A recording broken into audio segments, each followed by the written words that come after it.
Olá, povo de Deus, terça-feira, 17 de setembro de 2024, 24ª semana do tempo comum. A nossa reflexão de hoje é a partir da primeira carta de Coríntios 12, de 12 a 14, 27 a 31a, e Lucas 7, de 11 a 17. Irmãos, como o corpo é embora tenha muitos membros, e como todos os membros do corpo, embora sejam muitos, formam um só corpo, assim também acontece com Cristo. De fato, todos nós, judeus ou gregos, escravos ou livres, fomos batizados num único Espírito para formarmos um único corpo, e todos nós bebemos de um único Espírito. Com efeito, o corpo não é feito de um membro apenas, mas de muitos membros. Vós todos juntos sois o corpo de Cristo e individualmente sois membros deste corpo.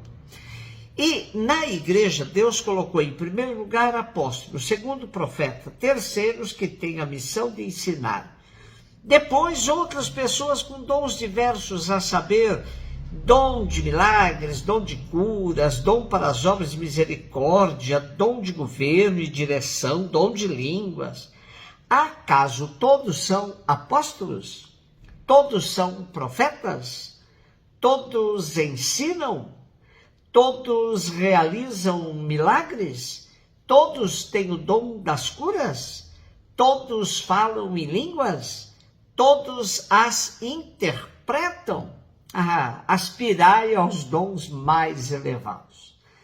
Como é sabido, a comunidade dos Coríntios era muito viva, cheia de carisma, isto é, cheia de dons. Porém, o que poderia ser considerado como bênção de Deus acabava se transformando em fonte de disputas e rivalidades. Paulo se serve da metáfora do corpo, onde os membros são diversos, mas precisam agir em harmonia para que cada um cumpra bem sua função. A fonte de tudo está no batismo no Espírito, fonte, ao mesmo tempo, da unidade entre os membros da comunidade e da diversidade de dons de carismas. Tais carismas são dados a cada um mais para o bem da comunidade. Ninguém recebe um dom do Espírito para engrandecimento próprio. Isso se torna uma regra para a comprovação da autenticidade do carisma. Um outro aspecto muito importante é o fato de crermos que o Espírito nunca deixa a comunidade desprovida de dons para suas mais diversas demandas. Exatamente isso, o Espírito vem em socorro às necessidades da comunidade, confiando-lhe os mais diversos dons. Resta à igreja saber discernir onde os dons do Espírito se manifestam. Às vezes, o peso da Escritura não permite à igreja perceber com leveza a ação do Espírito. Se confiamos mesmo na assistência do Espírito, quando uma comunidade sofre a falta de ministros, é bom verificar com cuidado, pois falta ministro que depende da instituição, mas não falta carisma, pois este depende do Espírito. Por último, nosso texto apresenta uma espécie de hierarquia de ministérios, destacando em primeiro lugar os apóstolos, em segundo lugar os profetas, e em terceiro lugar os que têm a missão de ensinar.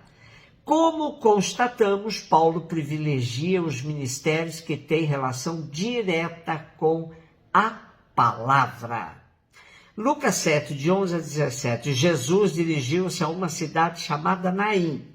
Com ele iam seus discípulos e uma grande multidão. Quando chegou à porta da cidade, eis que levavam um defunto, filho único, e sua mãe era viúva. Grande multidão da cidade a acompanhava. Ao vê-la, o Senhor sentiu compaixão para com ela e lhe disse: não chores. Aproximou-se, tocou o caixão e os que o carregavam pararam. Então Jesus disse: jovem, eu te ordeno, levanta-te. O que estava morto sentou-se e começou a falar. E Jesus o entregou à sua mãe. Todos ficaram com muito medo e glorificavam a Deus, dizendo: um grande profeta apareceu entre nós e Deus veio visitar seu povo. E a notícia do fato espalhou-se pela Judéia inteira e por toda a redondeza.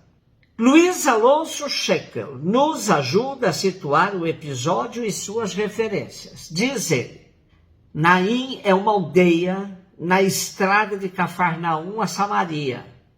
Desta vez temos uma viúva e um órfão defunto, como nos casos famosos de Elias e de Eliseu. Viúvas e órfãos são categorias de necessidades que no Primeiro Testamento reclamam atenção especial e aparecem também no Segundo Testamento na carta de Tiago. Deus mesmo se ocupa deles, como diz o Salmo. Pai de órfãos, protege as viúvas. Jesus, portador da vida, vai ao encontro da comitiva fúnebre. Não é casual a sincronia. Sai ao encontro da dor humana com toda a compaixão e esta mobiliza o poder.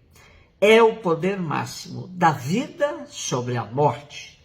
E, à luz da Páscoa, prefigura a ressurreição, porque mostra que a morte não será o caminho sem retorno. Jesus, no relato de hoje, nos lembra a figura de grandes profetas, Elias e Eliseu. Isto é tão evidente que o povo reage dizendo que um grande profeta apareceu entre nós. Sabemos que Jesus, na verdade, sempre foi confundido com profetas, nunca com sacerdotes ou mestres da lei. Sua prática se assemelhava dos grandes profetas da tradição de Israel. Jesus sabia o que significava a vida das viúvas de sua época. Caso o marido deixasse alguma dívida, a viúva era obrigada a pagá-la, o que implicava, às vezes, na venda dos bens, da entrega dos filhos à servidão e a todo tipo de exploração da parte dos credores. Por isso, a figura da mãe viúva que perdeu seu filho único sensibiliza Jesus, que vendo-a se compadeceu dela e lhe disse: não chores. Esse episódio não nos revela só um aspecto da psicologia de Jesus, a sua sensibilidade, mas também a sua opção em favor dos fracos e dos marginalizados. Aquela mulher, na sociedade a que pertencia, estava incluída nessas categorias de pessoas. Jesus é um profeta comprovado, não só por suas palavras, mas também por seus atos. Um beijo no seu coração.